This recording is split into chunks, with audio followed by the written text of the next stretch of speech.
I am Sujaya. I have given medical transcription training for visually impaired.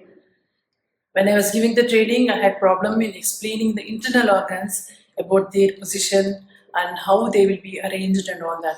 So I came up with these 3D models, which will help the visually impaired to understand the actual shape and size and where it is located inside the body and all that.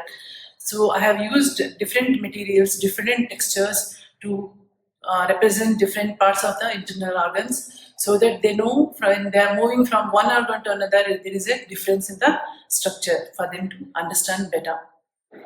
This is the cross section of the human heart. The heart has 4 chambers, 2 atria and 2 ventricles.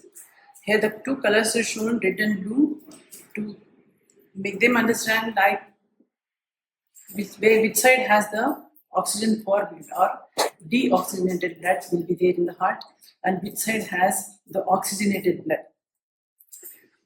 Now here the deoxygenated blood from the all over the body will come to the right atrium.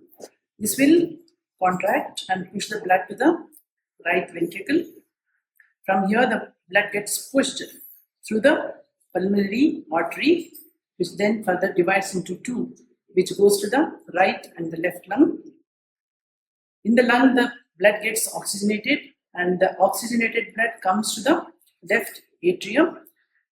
Here the atrium will push the blood to the ventricle.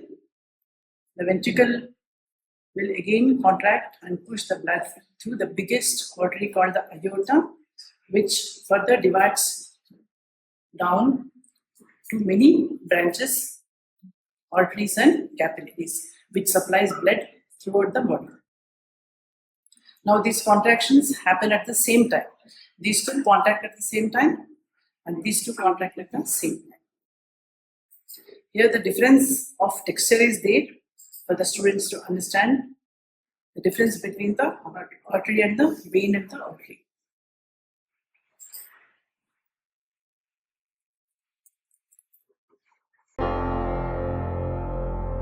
Breakfreesolutions, brought to you by Project Discovery, supported by Enable India and Google.